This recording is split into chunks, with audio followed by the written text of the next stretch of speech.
Hi, and welcome to Joining Us, celebrating 50 years of Bands of America. My name is Chuck Henson, and for 35 of those 50 years, I was the primary public address announcer for Bands of America's series of regional and the Grand National Marching Band Championships. Now, over the course of the next 25 episodes, I'm going to do my very best to bring you the people and stories that ultimately have created the excellence that is BOA.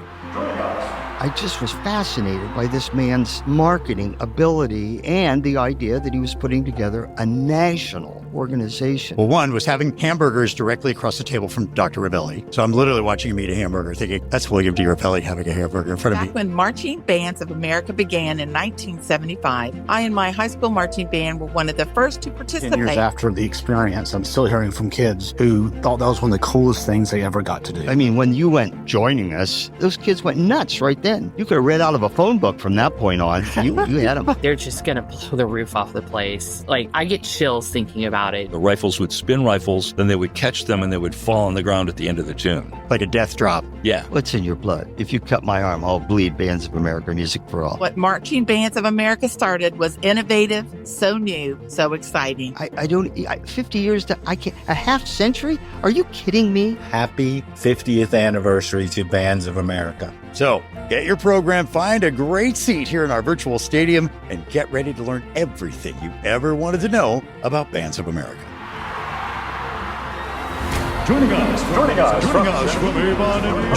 from Bellbrook, Ohio.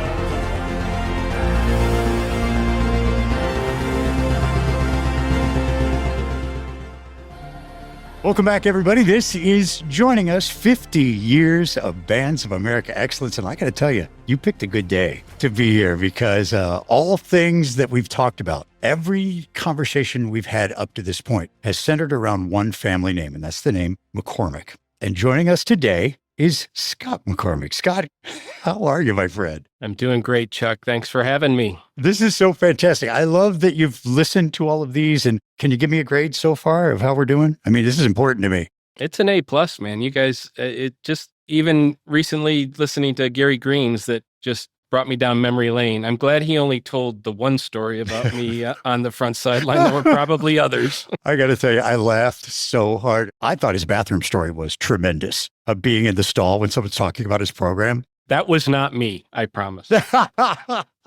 So if you don't know who Scott McCormick is, you've clearly been hiding under a rock for the last 50 years because Scott's father, Larry McCormick, was the owner and operator of McCormick's Enterprises that we've talked about many, many times. And when it came to forming Bands of America, to moving Marching Bands of America into Bands of America, Scott is the man that was driving the bus, the CEO of Bands of America. You and I have known each other for a very, very long time, since the mid-'80s, I think. And you must be so proud that the organization that your dad kicked off has grown to what it is today. I can't imagine how the range of emotions you have. Yeah, it has been spectacular. I mean, it's mind-blowing to think that it's been that long, but it's also, even listening to the podcast, it's just like going down memory lane. So, dude, we were kids when we met. I mean, I was in my mid-20s. Yeah. when I started, I was 23 and I was listening to Alfred's talking about his first job literally while he was still in college. And I went like, I had similar kind of history there. He was a band director and I went to Bands of America. Oh, man. Let's talk about what it was like to grow up McCormick. Was there ever any other possibility than you taking what your dad had made and moving it into a new direction? Oh, absolutely. I mean, first of all, growing up with my dad, who I have, I hope I don't get emotional here, but more respect than I can say in words. Yeah. True visionary. Like when I was young, he was a junior high band director. I was born just off of the campus of the University of Arkansas in Fayetteville, Arkansas, while he was finishing his master's degree in music. So literally, as you said, from birth. But when he was a junior high band director, I remember him teaching drum corps. I mean, he was heavily involved with the Cavaliers and Madison Scouts and others for lots of years. So I remember all of those folks coming by the house as I was growing up. Just great memories. McCormick starting literally in the garage of our home in Elgin, Illinois. Was that the first warehouse? Yeah, first warehouse. It was actually, I remember my grandmother with a lathe in the garage making my dad's drumsticks that eventually were bought by Ludwig Drum Company. So You are kidding me. it goes back to day one for me. Yeah. So, Scott, literally your grandmother in the garage making drumsticks. How did she even know what to do? Did your dad tell her? I'm sure my dad did. Because he was a drummer, right? Absolutely. And the really bad thing were probably the child labor laws that were broken.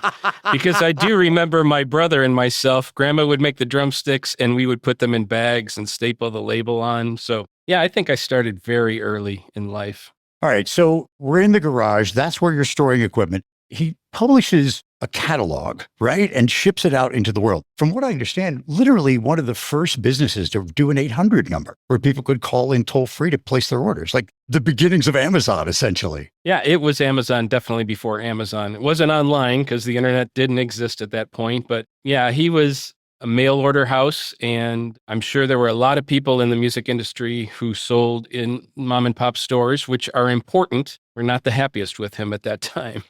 I'm sure about that. Well, clearly the business begins to grow. We know the story because Mike Davis told us the story about being with him at a band show when he's leaning on a fence next to Mike going, hey, I think I want to do something like this. And then eventually going into his office. So I want to fast forward to the University of Wisconsin-Whitewater and Summer Nationals. What was your role during all those events? Well, actually, it was Grand Nationals for the first 4 years from 76 till 80 when it moved to the fall with the Gator Bowl. But I mean, I was literally still graduating high school and starting college when the first years of Whitewater were there. So, I mean, I was helping, doing things that I could, but I was really more of a spectator and kind of taking it all in. But the piece for me that happened in Whitewater was when I saw, obviously knew my dad's vision, knew the people that he brought in. Gary Beckner's name was brought up, Nick Valenziano, all just great human beings. But watching that process and seeing what the vision was about starting this national organization, I mean, I was bought in hook, line, and sinker literally from day one. So I got to take that all in. Fast forward probably to the early 80s, after Grand Nationals moved to the Gator Bowl in 80, which was one of the potential times that the organization was on the verge of not being there. There was a Black Monday talked about after Grand Nationals that year, where a number of people, unfortunately, because of the finances, had to depart. But, all that said, being around the likes of, Gary Green, Mike Davis, Dr. Tim, Greg Bim, all of those folks definitely shaped who I was growing up. But yeah, it was when Tim took the seat as executive director, my summers were basically leaving college and working as his assistant. So I kind of grew up under my big brother and understood the role and kind of felt like I was positioning myself that one day, hopefully, I would be able to, take that seat. You and Tim have a very unique bond. And that's something that I witnessed firsthand. Can you kind of describe how that works? I mean, I have a younger brother who's great, Kevin. Kevin actually was involved when McCormick's was sold at the very beginning as well and involved with the video project, for a long time after that. But Tim was my big brother. I never had an older sibling and, we hit it off from day one. All of the years that we did the regionals and Grand Nationals together, he and I were roommates. I mean, every weekend we were together, he knew me inside and out. I knew him inside and out. And he was probably, other than my dad, the biggest mentor in my life. Well, I think that when you look at the information that they both imparted on you, in that decade from, say, the mid-'70s to the mid-'80s, I mean, there was nobody better suited to take the organization to the next level. Had your dad or Tim put any kind of whispers in your ear about kind of what they saw as the vision for the company? Or I know we're going to talk about a lot of things that were your initiatives. And believe me, it's everything good about what's happening right now at Music for All. But was that seed planted early with you? It's actually interesting because I can remember vividly having conversations, it was after that Black Monday in 1980, late 1980, after Grand Nationals moved to the fall in the Gator Bowl. I think that time was a very dark time for my dad. I mean, I read his book that he put together that kind of goes through his whole life, and I kind of reread that recently. That coupled with, fast forward to 1983 when Tim made his announcement that he was leaving. Tim was kind of my dad's right arm and turned Marching Bands of America into Bands of America. And so as my dad contemplated literally selling McCormick's, which happened in 1984, I remember having the conversations that it was his plan or thought that it was going to just not be part of the transition. I mean, it was going to go away. McCormick's was going to continue under new ownership. Oh, wow. And he did his best to talk his sons out of being involved just because he knew what he invested time-wise and what was involved in the organization. Wow. And as I said earlier, I bought in hook, line, and sinker early on. And, even Whitewater, I'll just tell this quick story.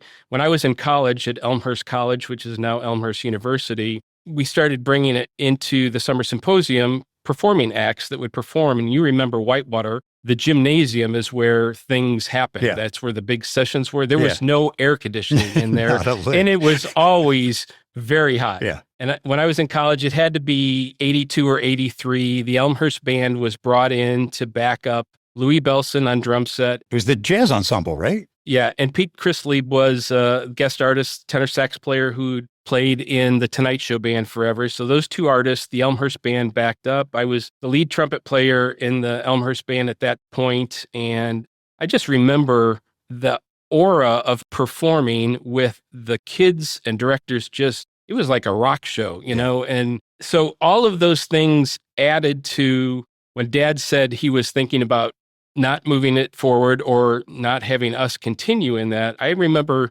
pretty much saying, give me a shot. Your vision I get. I see so much more. I was a jazzer. I mean, when I went to college to play jazz music, my marching band in high school was a Big Ten marching band. So I didn't get that experience. I did march drum corps for 1 year in 1976. So I did get to do that. My college marching band was a corps style band at the time. So all of that was important to me. But if I had any other aspirations, it was going to be a professional trumpet player. And I remember one time at Elmhurst, we would always bring in Doug Beach, who was my college band director, would always bring in guest artists. And Clark Terry, great trumpet player, was one of those. And I remember doing a concert with the band and Clark being the guest soloist and Doug calling me the next morning and said, okay, you ready to go on the road? Are you kidding? And Clark wanted to take me on the road as one of his trumpet players. They were offering you a professional position. Yeah. And so that was a moment in time where I went like, yes, I would love to do this,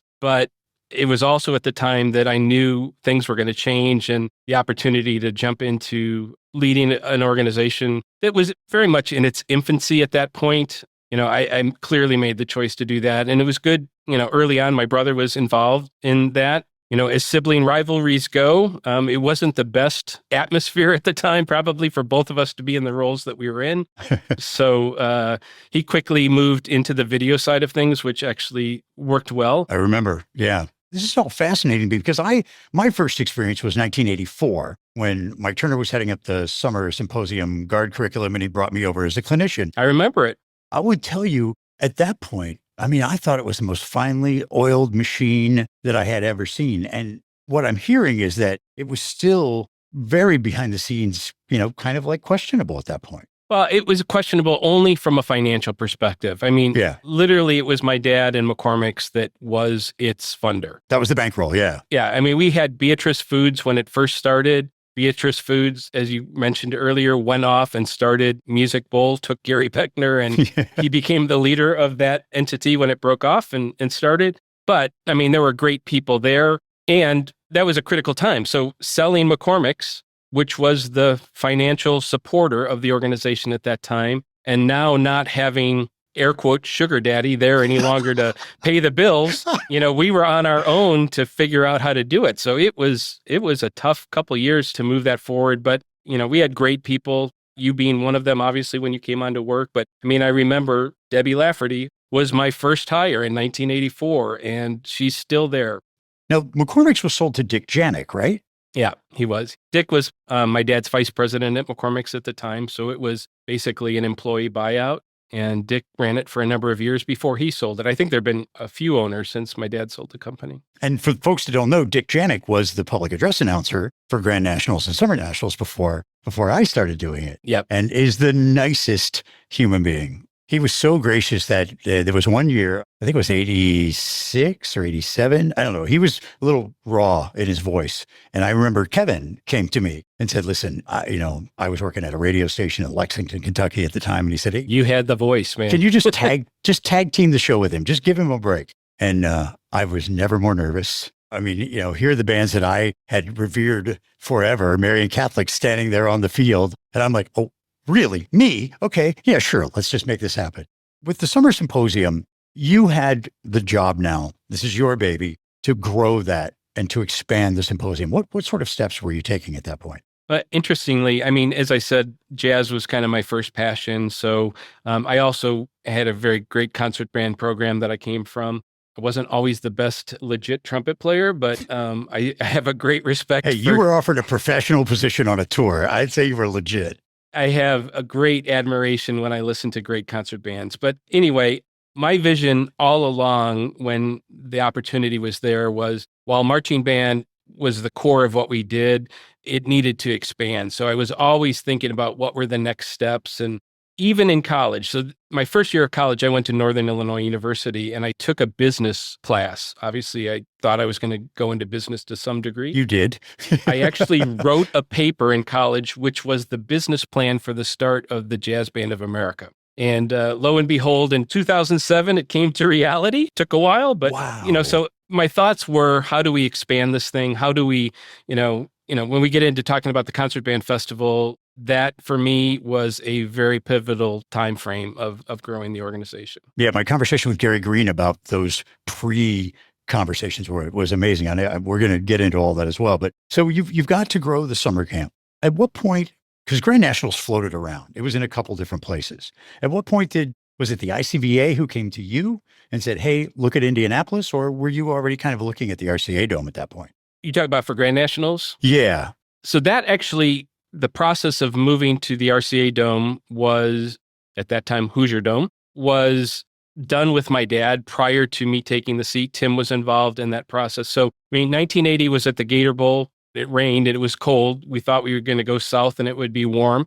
And it determined that we needed to be inside. So obviously East Tennessee State University, 81 through 83, we were indoors. And then lo and behold, the stadium's being built in Indianapolis. And the contract was signed prior to the Colts ever announcing that they didn't have a football team at the time. So if I'm remembering correctly, the contract may have been the first contract of a major event signed in the building. So I walked in that summer, before that into the fall, and groundwork had already been laid to move to the Hoosier Dome. So that was one of my first gigs. Well, to move the event there, but not necessarily to move the organization there. No, that came much later. And, the summer symposium you were talking about, we started in Whitewater, and what did we do to grow it? And, Whitewater, first of all, has been said by many people, was an incredible place to start what we started, right? You addressed the plaque that we put up in 1987, that it was the birthplace. And when we started to get into bringing in military bands and major jazz acts and performing groups, Whitewater's gym was not sufficient to attract those groups. Right. So we knew we needed to move that event. So unfortunately, we left in 1992 to move to Illinois State University with the Summer Symposium. At that point, the summer marching thing for us, the Summer Nationals, had gone away. We were starting to dabble in having a drum corps show. So that was part of the event late at Whitewater and then early years when we were at Illinois State. But they had a great concert hall there. Yeah, that was a big catalyst. And it was smack dab in the middle of the state where people could get to on expressways from pretty much everything. So, we wanted this to be a national symposium. So we wanted to be in a place that people could get to. So that was the catalyst for moving that. The catalyst for, obviously, we had in the fall had outgrown the Quonset hut at East Tennessee State for Grand Nationals. Another great facility, but, it was limited. That I nearly died in one year. I remember that well as well. But, it had 6,000 seats on the home side, and we were packing people on both sides at that stadium. So Hoosier Dome, RCA Dome became a great new home. And that's when, started to plant the seeds of, why are we in Chicago? Why are we based in suburban Chicago? Other than in 92, when we started the Concert Band Festival, that was the only event that we were doing in our area. So was the office in Chicago in 92? Yes. we relocated it in the 2000s, so Oh, in man. 2003. So My memory fails me on that. What a great, that was, Yeah. well, we'll get to that event too. But Yeah. I want to mention just regarding camp, another great resource about being in Bloomington Normal was Lisa Preston. Oh my gosh, yes. Yeah. Having her there at Bloomington Normal High School, being able to run reconnaissance on a lot of things in advance. I mean, it made a huge difference, I thought. Well, Lisa and I grew up together, went to junior high, we're in band together, went to high school together. Gary referenced it on his podcast that she got her graduate degree out at UConn, and I came out and worked as band camp a couple of times. So yeah, Lisa was great. Her dad, Chuck Preston, was a board member, a longtime board member of the organization. He was an executive at Motorola. And really, when we started to grow and realize that we needed to have great business minds on that board, Chuck was one of those first people. Tom McElroy, who was at UW Whitewater as a dean, was on the board. So, I mean, I learned this from Tim and my dad, that to be successful, you have to surround yourself with really great people. And I always prided myself on finding people way smarter than me who could help take the vision to the next level. But, you know, we were blessed to have great staff members, great clinicians, all of those folks, board members that really made the organization grow. I've said it in every single podcast, and this one should be no exception. You become like the people you associate with. Yeah. And Scott, you knocked it out of the park. I mean, you know, being a worker bee at that time, I mean, there were 7 of us in that office in Chicago. 7. Yeah. Do you remember the old Tote and Moby days? I mean, we would get in a Ford Econoline van on a Thursday, pack a trailer in the back, and then head for wherever the regional was that weekend, up the mountains going 10 miles an hour, hoping that we don't die. I hated driving with a trailer on the back. That was scary stuff. And then, you know, get there and 7 people unpacking everything and putting the show together and running the volunteer, you know, sessions. People laugh at me when I say, no, I tabulated and announced at the same time. You had Mike Bridges on as one of the guest folks that said something. Yeah, he recorded a story for us. Yeah. Which was amazing. I have a very funny Mike Bridges story when he was working with us. Yes, please.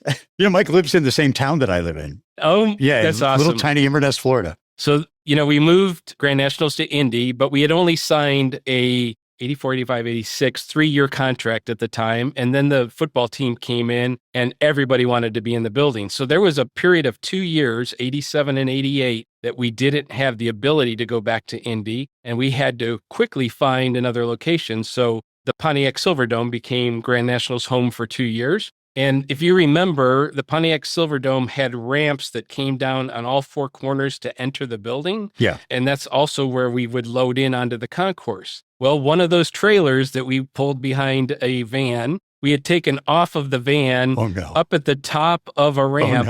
And I have visions of Mike Bridges holding onto the hitch as it drug him towards the building. And I thought we were going to break the Pontiac Silverdome at that point. That's great. Well, the last year we were in there, what a disaster that building was. Yeah. It was snowing inside the building. I remember Debbie having to shovel out bathrooms before the show. Well, we got back to Indy, which was now home, which is great. Yeah, because it was a regional at that point. Yeah. Mike Bridges is one of the highlights of my years on staff at BOA. I mean, everybody was just great. But I mean, Mike and I, it was a fun time. Great friendship. Yep. It is a great friendship. And what's been so great for me is all these years later that our lives have brought us to the same town. And I see he and his wife all the time. And he's still exactly the same. Yeah. Nothing has changed with Mike. Joining us. All right, let's take a moment for a quick break because I want to listen to some of your stories. Now, remember, if you've got a special Music for All or Bands of America memory or story, you can record it and be a part of this very 50th anniversary podcast. Just visit musicforall.org/podcast to contribute your story. Hi, this is Mark Whitlock. My next story, we go to 1993, and it was my second year at Marian Catholic, and we were at Grand Nationals. And because of this wonderful venue of Grand Nationals, we get to experience some of the greatest bands the country has to offer. I will never forget watching Spring High School under the direction of Bill Watson, the master, watching their show in a victory run-through with Greg Bibb and I, and we were just so astounded by the quality and the innovative design, and it really motivated us. It was such a special, special band, Spring 93. And I'm so glad that they came to Grand Nationals, and that venue was a real motivational shifter for us, so to speak. And I think our success after that had a lot to do with being inspired by Spring 93 and Mr. Bill Watson. My next story, we fast forward to 2005. I had since arrived at Plymouth Canton Educational Park. It was my second year with the program as head director, and I really wanted to change the culture at my school because marching band, as awesome as it is and how much I love it, for our community, that was the tail that wagged the dog. And I needed the community, the kids and the parents and the administration understand there are other musical opportunities that are just as profound or more so than BOA Grand Nationals. And it was actually a very hard sell to get the band to want to go to the National Concert Band Festival. But the one thing they could hang their hat on, the one thing they knew were those magic three letters, BOA, Bands of America. So I actually asked Eric Martin and Dr. Tim Lotzenheiser if they would come and talk to our parent base. And they did. And it was definitely a shifting moment. I was not as successful of convincing my families on my own. And so they really sealed the deal. And the students, we auditioned, we made the National Concert Band Festival. We were in a very favorable time block and day. And my students, from the minute they got there, they just felt like stars. They felt so visible. And it was just a spotlight that they had not expected. And to this day, I remember our drum major, who was the daughter of the band parent president, after the festival, the week after we got home, came up to me and said, Mr. Whitlock, this is the best experience I've ever had in my life as a band member. And that really stuck with me. Not only did Bands of America treat the students like rock stars, but just the hospitality, the formality, the opportunity to watch great bands and listen to other great bands, and to make the kids feel like $1,000,000. And Bands of America and Music for All are just really good at that. So to this day, on the occasion we get together for little reunions here and there, they still talk about that experience. And I was fortunate that we had a wonderful program and they played very well. And it is one of our greatest memories as a program. Thank you, BOA. Now, let's rejoin our conversation. At what point did Indianapolis, or was it Indianapolis, who started kind of knocking on the door to say, okay, you've had the event here for a while, let's start to kind of look? Because I can recall a time in the Chicago office when we were looking at expanded office space in Chicago, and then everything switched. It was interesting when I got asked to be a part of this. It was great. I started going through all of my old news clippings and history just to make sure I didn't mess up with times or anything. But I came across two articles from the Indy Star, which were written about the time after we had moved the organization to Indy, but also at the time, at the time we were starting to move the organization. And there was an article quoting Matt Carter, who was a longtime board member. Great guy. Who at the Indianapolis Convention and Visitors Association probably should be given a gold key to the city if he hasn't already, because he was the vision behind approaching us about the move. So at that point, we had already had Grand Nationals there for a number of years. He was talking about, in this article, the fear of losing it to another city. And he was like,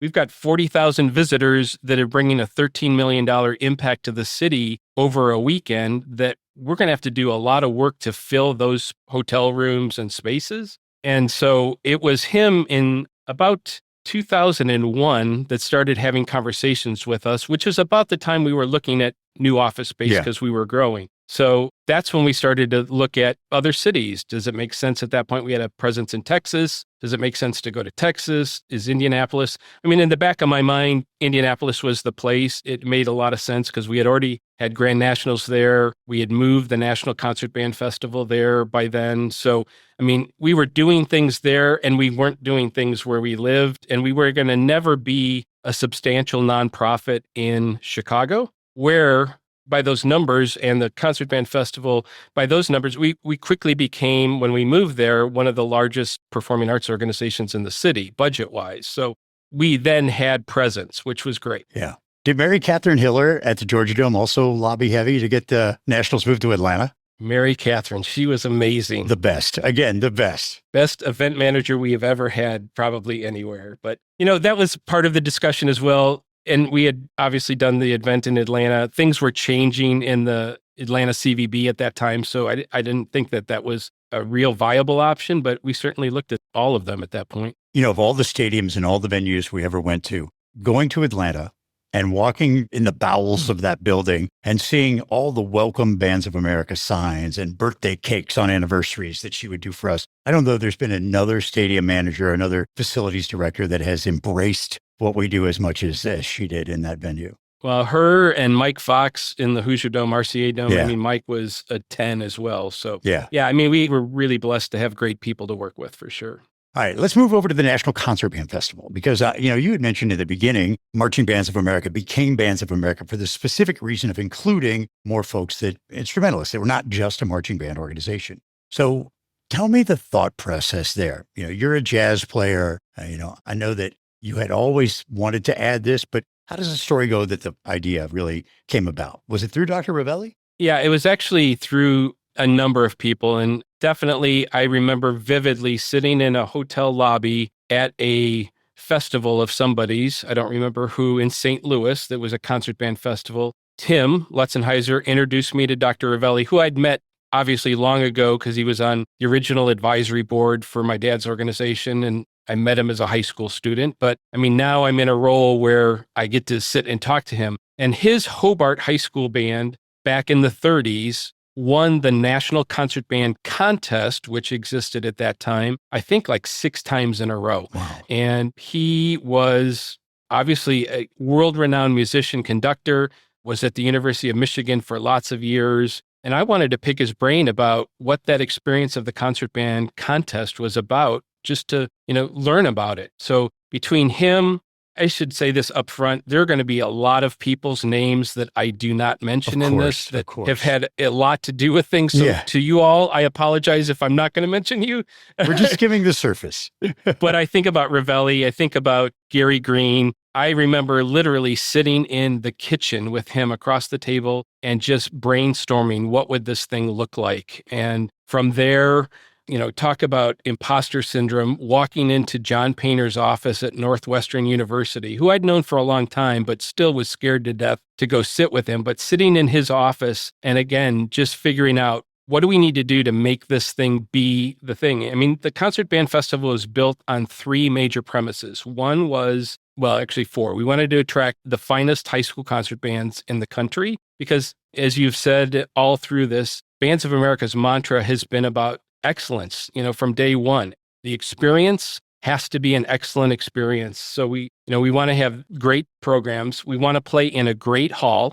We want to play before the best educators and conductors that we could possibly get and for a sizable audience. So those were the premises behind, let's start this. You know, Alfred alluded to it. He was heavily involved as well, but it was always like, we're a very competitive organization with the marching band side of things. It's time now to just showcase excellence from a playing perspective. And that was really a driver of how do we get this thing to be embraced by teachers where it's a non-competitive thing. And when you get the likes of, you know, Ravelli and Colonel Gabriel and John Painter and Ray Kramer. Gary Green and Eugene Corcoran. Frederick Fennell. The list just is like, okay, I'll bring my group. So, but I mean, John Painter really was instrumental with that, no pun intended, hosting the event for the first 2 years on Northwestern's campus. So it went a lot to send a message out there that we were serious about it. We were that entity that did the marching band thing, which was the Antichrist to a lot of people in our profession, right? So we were now in new waters, but, you know, we brought the right people to the table. And, you know, from there, I just looked at the latest program, 32 years that event has been happening. Can you believe that? And, you know, similarly, we were at Northwestern for 2 years, moved to Medina Temple in downtown Chicago for 3, and then moved it to Indianapolis. So again, that was another one of those things in 97 when we relocated the Concert Band Festival that kind of added to the conversation about we should really start to look at Indianapolis as an option. I remember just at that first event feeling like this is surreal. It went so well. I mean, it couldn't have gone better. Yeah. Everybody had a smile on their face. Everybody was just so complimentary of what you and the whole team had established. And I think that was so important for that event, that first one be gangbusters. Well, thank you for saying that. But I mean, it was a team that put that together. I mean, all of those folks lended their name and credibility to this. You know, I remember sitting with Richard Crane down in Houston, Texas. At the time, I think he had just retired from Spring ISD as the fine arts director, but one of the most well-respected educators in the state of Texas. True. And Bob Buckner introduced me to him. And I said, Richard, I need to have somebody be the front person of this thing we're starting. And, you know, he and his wife, Gail, were involved from day one. Funny story about Richard. Probably not so funny for him, but yes, it was a great start, that first event. But I remember, I think it was ABC News that came in the first morning of the event to do a live shot as we started the National Concert Band Festival. And we were in Pig-Stager Hall, and Richard was the person that was going to go on microphone. And I think I didn't see this. The reporter's name, I think, was Dick Johnson, if I'm remembering right. So I remember him throwing the first question to Richard, and I'm in the background behind the camera, and Richard just froze. I mean, we're on live TV in Chicago in a major market. And I'm like, okay, let's see, how do we get this to go? Yeah. He did. He came out of it. But it was a moment there that I got very nervous about. Well, yeah, I think a lot of times behind the scenes, we all know we flew by the seat of our pants a lot. Yeah. But to look at it from the outside, you would never have known everything wasn't exactly the way it was supposed to be. And I mean, I think by design, that's what we did, right? So everybody on the team knew,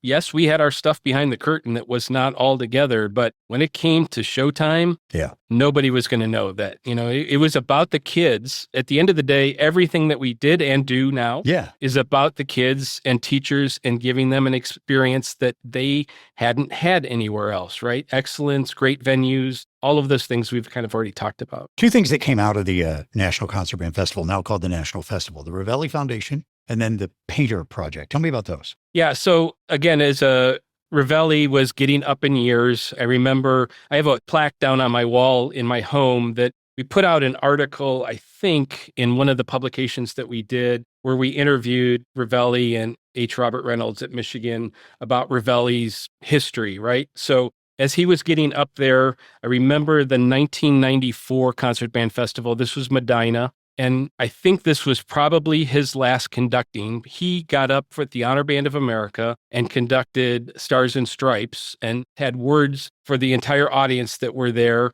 And I began to have conversations with him in March about creating the Ravelli Foundation. He had agreed to gift his name to the organization. It was going to become our other nonprofit that was going to raise money to support what we were doing and to give scholarships and all of those things. So that was kind of the catalyst of that. And so I remember vividly, so March was the Concert Band Festival 94. In April, late April or May, I went to Ann Arbor, and on my phone, I have still got this. I've got William Ravelli's phone number and address that I cannot take out of my cell phone. But I remember pulling up to 904 Granger Road or Street or whatever it was in Ann Arbor, which was literally like 5 blocks from the Ravelli Band building and 3 blocks from the stadium, and spending an entire day there interviewing him for this recording that we put out, which was really the history of all of that stuff. So he and I got really close really quickly. And the plaque that I have, he wrote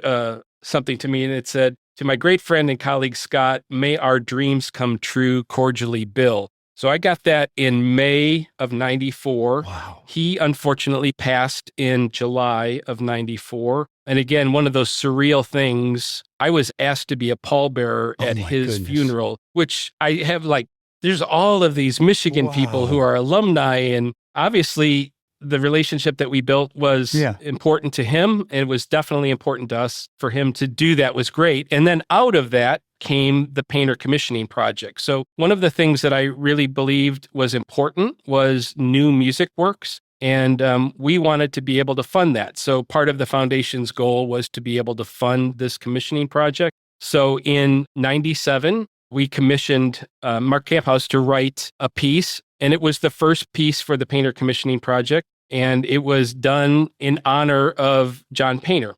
And Whatsoever Things was the piece in 97 that was written and has got played by lots and lots of concert bands around the world. And then, so 97 also was the year that we took the Honor Band of America. So the Honor Band came out of the Concert Band Festival. Yep. And in 97, we took that group to Europe and they played at the WASB convention in Austria. Ray Kramer was the conductor. So Ray Kramer was with us on that tour. Mark Camphouse and his wife came with us. We played the piece. And I are in communication with those students that were in. And you had Bill Galvin and Sean on him talking about being in those honor bands. Those students were amazing and still are amazing musicians. Professional musicians, military bands. Still have a great friend who's one of the trumpet players in the Army band who came out of honor band. So, lots and lots of connections throughout history. But that was a pivotal time that starting the international side of things with the tour. We went again in 99. We commissioned Frank Ticelli with the commissioning project. And he wrote Vesuvius for the band. So that was premiered with the honor band. That's a great piece. And Bob Reynolds, Robert Reynolds was the conductor in 99. And we toured with that group in Japan that summer. So, those were pivotal things, I think, for the organization. Unfortunately, 9/11 happened on the times that we were going to tour again. So that part of what we were doing was shut down. But we then focused on building the marching honor band and the Tournament of Roses, which became a thing every 4 years. Yeah, this is a year for that, actually, I think. Yeah, we were always looking at how do we do these major collaborations, international collaborations that would shine a light on the things that we were doing there at Music for All Bands of America at that time. So 2 things about that tour. One, what a tremendous experience for those students to be able to travel overseas and to showcase their craft in various places. But number 2, what a wonderful opportunity to expand the brand of Bands of America and Music for All. I can't imagine a better face for the country than having those kids playing under that umbrella. It was magical time. Prior to 9/11 happening, which was disastrous for so many, just still thinking about that disaster for our country and all of the folks that were lost. But there were so many things in the works at that time. We had just been to Japan with the honor band. The folks from the All Japan Marching Band Championship had started to invite myself and Gary Markham at that time. Richard Saucedo joined us on one of these. And we began conversations about bringing one of the Japan bands that we had done on the 99 tour. We shared concerts with Japanese bands in all of the cities we visited. So one of those groups also had a very successful marching band and was participant in the All Japan Marching Band Contest. They were looking at coming to Grand Nationals, and we had already talked to Carmel, who was all set to go to Japan and perform. But again, 9/11 happened and all of those things kind of went by the wayside. Fast forward to today, I'm thrilled that we got to do those things in the 90s, and it was great for the organization. It was amazing for those students and for all of that was involved. But now I get to work with Music Travel Consultants is what I do today. Yeah. And I work a division of theirs called Musicians Abroad. But we are doing an international tour in collaboration with Music for All in 2027 and doing a national honor band, the Musicians Abroad National Honor Band and Choir. Nice. That will travel to Europe. And so thrilled to be partnered with Music for All. That's awesome. MTC's been a great sponsor of theirs for a long time. So another opportunity to do that very thing again. Do I recall correctly that first honor band, the one that was pulled out of students from the participating bands, didn't they play a John Painter piece? They might have. I don't remember the literature that they played, but I do remember having a Frederick Fennell as a not very happy camper because it literally was made up of the 8 groups that were performing. Yeah, oh yeah. And his rehearsal time was at the time that they were performing. So there would be times that an 1/8 of the group was not there as he was trying to prepare a concert for Saturday night. Do you remember when I nearly knocked him over on stage? I told that story on another podcast, but oh my gosh. Yeah. For the rest of my life, I will forever remember the emblazoned image of him assuming a 1940s boxer stance as he's trying to get me back. What a great man, though. And his wife, so adorable. They were just adorable. Probably the best way to describe that.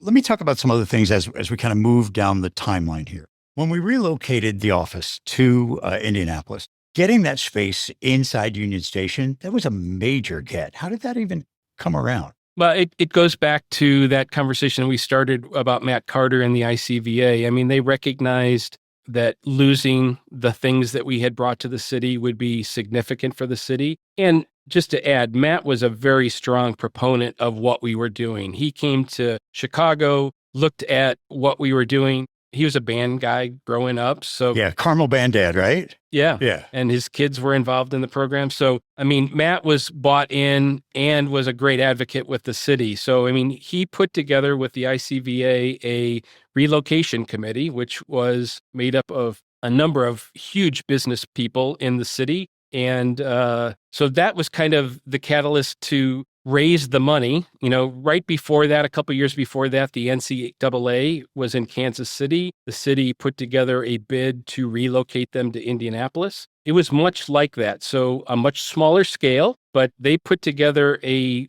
nest egg that basically was one of those offers that we could not refuse. I mean, it included moving to Union Station in downtown Indianapolis. It included relocating as many of the staff that wanted to relocate to Indianapolis. And, it was another one of those really pivotal moments for the organization. And, Matt was certainly a key player, became a member of the board, helped us continue to grow while we were in Indianapolis as well. Didn't most everybody, I think maybe Peggy, who was the bookkeeper at the time, I think she opted to not relocate, but I think everybody else did. Me, Cam. Yeah. There were a number that didn't. Craig Kibler was involved with us at that time. That's right. As our CFO. Do you remember Joe? Yeah, I remember lots of people. She was a pistol, man. Yeah, but I mean, it was a great thing for us. It was definitely negotiating when we merged with Music for All. Those were all things that were not on my bingo card at the time.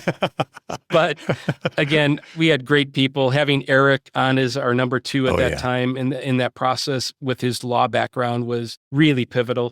And I'm going to digress just a little bit because another one of those things that put us in a position to be able to get there was Yamaha coming on as a national presenting sponsor in 1997. Yeah, of course. I remember Mike Bennett and Glenda Plummer there who really opened the checkbook and made for the organization to really sustain and grow pretty well. When John Whitman had office space right there in the suite. Yeah, when we came to Indianapolis, that was definitely part of it, having them have a presence in Indianapolis with us. It was so great having him in the office. Naturally, the move from Marching Bands of America to Bands of America made perfect sense because we're not just a marching band organization. How did the Music for All factor come into this? Interestingly, as we started to do beyond marching bands, so back to the beginning, when Marching Bands of America and McCormick's was sold, Marching Bands of America was a corporation. It was a subsidiary of McCormick's. So that name technically had to go away when the company was sold. So we basically closed that for-profit entity down and we reincorporated as Bands of America. Okay. So that's how the business side of things happened in 1984. I mean, the moniker had already been being used, but it actually became an entity and we applied to become a nonprofit. That was another funding piece that was like, we're no longer going to have McCormick's as our backbone. We need to become a nonprofit, which we were at that point. Yeah. We were not making a profit. But being that, it opened up us to become, a charitable organization for people to give. So that was all part of that. But then as things happened, the Concert Band Festival grew. We added the Orchestra America and the Honor Orchestra America to the festival when it really started to become the National Festival instead of just the National Concert Band Festival. So that all happened in 2005, 2007, the debut of the Jazz Band of America as part of the festival. So all of those things said, Bands of America, Eric was starting to talk about how do we involve choirs. So the name wasn't going to work. Orchestra people are great. I love orchestral music, but them coming to a Bands of America event was like oil and water. Correct. Yeah. So we needed a different thing. We looked at, could we become, Music of America? I don't remember all the things that we tried to go after, but it was again 2005 and the NAMM show, the Summer NAMM show, which is the big show where all of the manufacturers and people that buy their products in the music industry come. The Summer NAMM show was held in Indianapolis. So I remember walking into the show, Bob Morrison, who I had known for many years. Right. He was at Pearl when they were a sponsor. He went on to work at NAMM, and they were a supporter of the organization. And Bob had just started not too long ago the Music for All Foundation, which was all about doing the things that we all needed, which was the research that backed up what we all knew anecdotally about what music does for kids.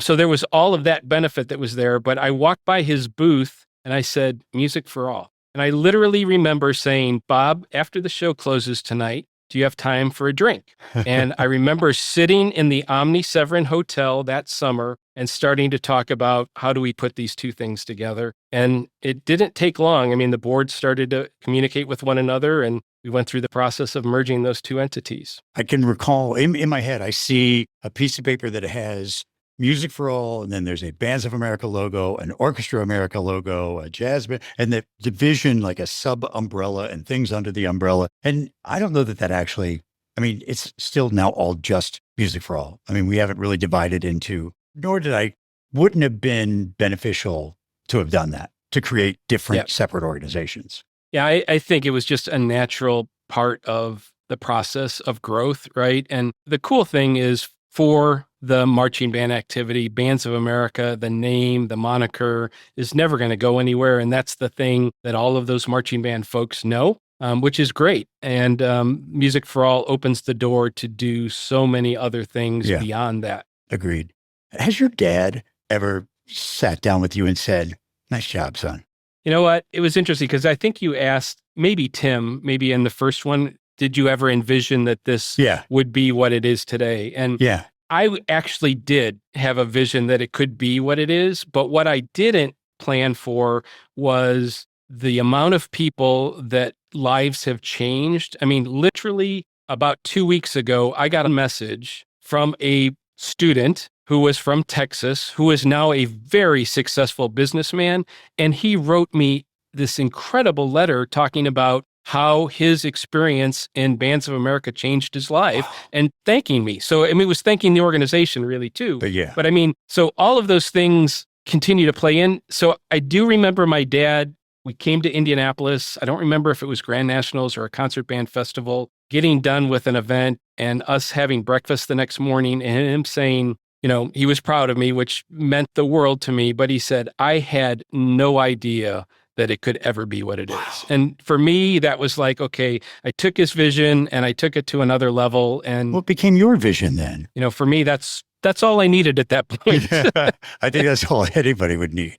It's been a blast getting to do it. And again, taking what he started and moving it to where it is.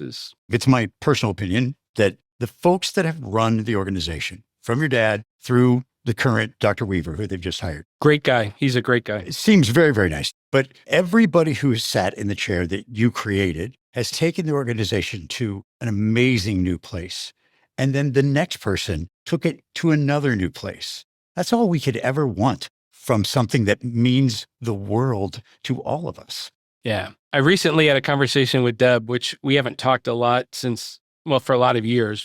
Just because of our past going different ways. But we were talking about the time that she sat in this interim role as CEO and just asking her, you know, was it all you had ever expected? And she was like, I am so glad we have hired one because, you know, it didn't hit until they hired the new person what pressure there was. But what I did at that moment, and I hope she remembers this, is I thanked her and I thanked Cam and I thanked the entire team that has continued to move things forward. You know, leaving in 2010, it was time for a transition, but I feel like a proud papa of my own watching the organization continue to thrive and grow. And I'm so glad that, you know, so many of those folks are still there doing what they do. Yeah, it's incredible. Well, you mentioned it. So let's talk about life after being the CEO of a major national arts organization, Mr. Band Dad. You're pretty tied into the Fishers program now, right? Well, I have been since 2010. Our daughter, Shay, grew up in the Bands of America. By the way, please tell her I said OMG BBQ. She'll know. I will do that. She talks about sitting in the RCA Dome in the airlock for hours, just watching the doors open and the bands come in and go out. So, I mean, she, like me, grew up in this environment. But when I was the CEO, you know, I'm married to an incredible woman, Chris, who has been a support for me since we've been married for 32 years. And my family did not get all of me while I was at Music for All. So, you know, it's like I was wed to my organization as well and was really driven. So as you need to be to get in. I mean, any entrepreneur, any person who's got their own business knows that it is all of you. Yeah. It has to be all of you. Well, the blessing of when I did leave was that Shay had not gotten all of her dad. So there were times that she didn't get the dad she needed growing up. She was in junior high, was going into 8th grade in 2010, I think is what it was. She actually marched in the marching band her 8th grade year. They allowed 8th graders to march in the Fishers band. And I remember Chad, who was an employee, was part of the organization, both he and his wife for a lot of years. Chad Kohler. And Chad's now the director of bands at Fisher's, just asked if I would come and help. So it was great literally getting to go to rehearsal with my daughter pretty much every day and going through that whole high school years of being dad, being there with her in the band program, watching her go from color guard to percussionist. Like everybody in my family, my dad was a percussionist, my brother's a percussionist, my daughter's a percussionist, and I'm a trumpet player. Although Mike Davis says he taught you how to play drums. Well, that was actually Kevin that he gave the lesson to, but we won't go back. No, I'm going to give him that. I'm going to give him a pass on that one. Yeah, for sure.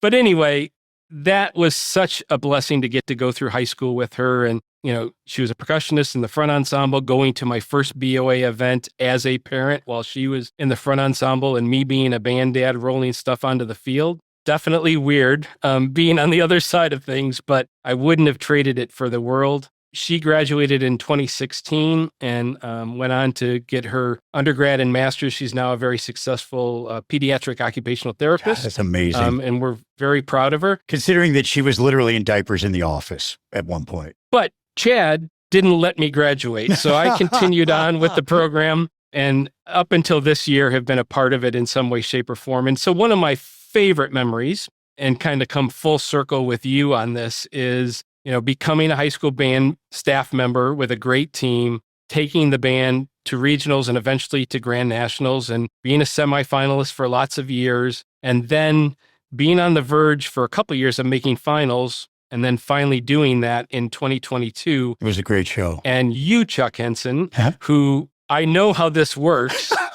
You're right. We find the entity or person that needs to be stated last. And for some reason, Fisher's got that call in 2022. You're welcome. Yeah, that was a moment for all of us. Yeah, for folks that don't understand what Scott's referring to. So semifinals is over, and at a regional too, when prelims are over and the list comes to my site of who makes finals, I basically look at the list and I find the band A that's never been in finals before, or the one that, quite frankly, maybe, we want to put a little bit of heart attack in their system, and I move them to the bottom of the list. So if there are 10 finalists, when we get to finalist 9, they still haven't heard their name, and the pressure and the buildup and the stress, and you finally say that name, the experience, for me, the experience that I believe is created in that moment is worth it. Because then there's oh my God, we almost didn't make it. Oh, we made it. It was absolutely amazing. And at the same time, by then we were doing pre-draws at Grand Nationals. And unfortunately, Fisher's had drawn first. So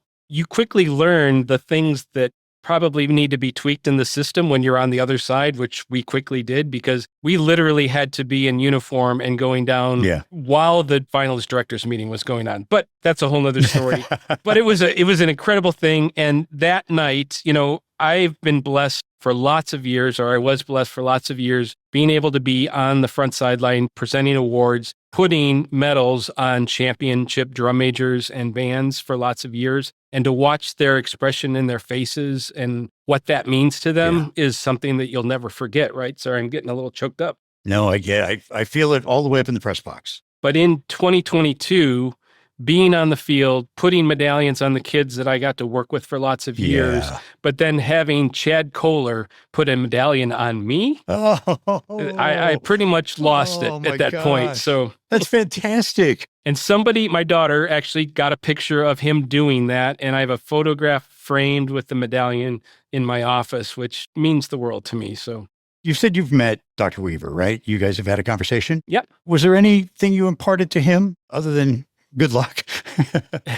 Well, I know James kind of in my time that I left Music for All, we had been at conventions together. We had been invited to music education kind of groups that were together. So I got to know him and what he was about, saw him do presentations. He's a great presenter. So I've known him kind of from the outside. I wouldn't say that he knows me very well, but I was able to get his contact information. And when the announcement came out, I did send him a text just saying, congratulations, you're going to be great at this. And if there's anything that I ever need to fill in any of the blanks of, I'm available to you. So I'm looking forward to him getting in there. He'll do a great job. I think we've all sent him a message of, how can I help you? How can I help you do what you need to do? And hopefully he'll reach out and do that. If you had any advice for him, what would be a one-liner on how to get through into the next 50 years?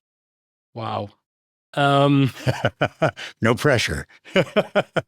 Again, I have been removed since 2010, so the organization has grown a great deal. I'm sure there's a whole bunch of new components to that.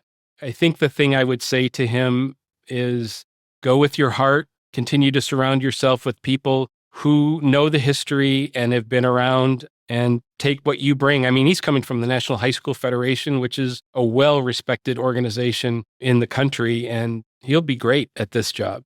You know, Scott, you're the person that is the gatekeeper to all of this. You know everything from the beginning, up until your time period as CEO came to a close. And for me, this is a very meaningful moment. You and I have been friends for a very, very long time. I used to jokingly call us colleagues, when you were my boss. And when we'd go out for chocolate silk supreme pie at the Village Inn. You know what? We were colleagues. Thank you. Thank you for everything that you did to bring us Thanks. to where we are today. You're an incredible human being and proud to call you my friend. Well, I appreciate that. The thing that I would just part with is you, Debbie, Cam, and the huge list of people that I was blessed to get to work with. I know that I was a very driven person. I did learn that from my father as well. I had a vision of where we needed to go. I wasn't always the best at taking care of the people that should have been taken care of the most, which were all of you. But a couple of years ago, you know the name Greg Scapolato for sure, right? Sure. Yeah. So Greg sent me a college paper, which I have on my desk still, and it's entitled My Favorite Teacher Essay. And he talks about who I was as a leader, what I did when he worked as a volunteer, as part of the staff at the organization, and how I helped shape what he wanted to become, which was a music educator. Wow. And people come, people go. Hopefully they benefit from the experience and grow from the experience. And I think back at you and all of the people I was blessed to work with, and I'm very grateful. So thank you. I think that's where we put a period at the end of this sentence. Scott McCormick, thank you so very much. Yeah, thanks, Chuck. Hey, thanks for listening to the Joining Us podcast. We are celebrating 50 years of Music for All and Bands of America. Do you have your own story or memory to share? Well, I want to hear it. You can record your own story by visiting musicforall.org/podcasts. We may just include your voice in a future episode. Hey, thanks to Yamaha, our national presenting sponsor, and don't forget to make sure you're subscribed to the Music for All Podcast Network, wherever you get your podcasts. I want to thank Ben and Laura from the team at Music for All for making this happen and lining up all of our guests. And of course, the way it sounds, that's the magic of our executive producer, Patrick Keller. I'm Chuck Henson. Thanks for being here. We'll see you next week on Joining Us.